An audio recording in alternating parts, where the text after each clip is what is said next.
One thing I wanted to ask you along that line is concerning the models. IBM seems to stand out as one of the few companies that has really made, from the beginning, a clear commitment to the provenance of the data used to train the models and providing guarantees, whereas others have basically scraped the internet and said, well, we'll see what happens.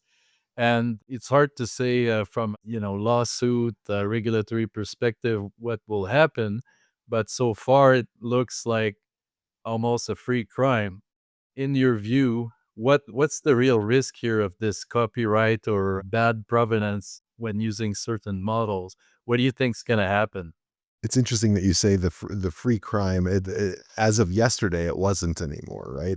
Anthropic just raised, I think it's their Series E, and it was $13 billion, and they're going to have to spend 1.5 billion to settle the copyright issues, right? So think about that. It's more than 10% of their Series raise, just going to the copyright issue.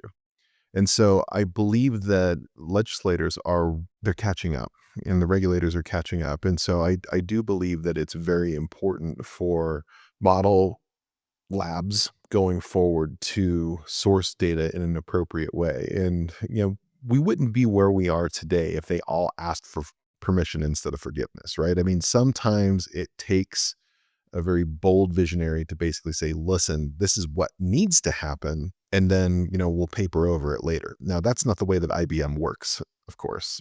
IBM is very much governance aware, and we do anything we can to avoid even the appearance of impropriety.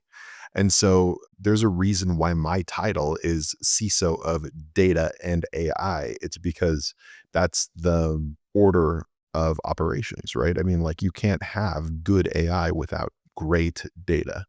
And so we very much focus on the provenance of data and, whether or not it can be trusted for the model.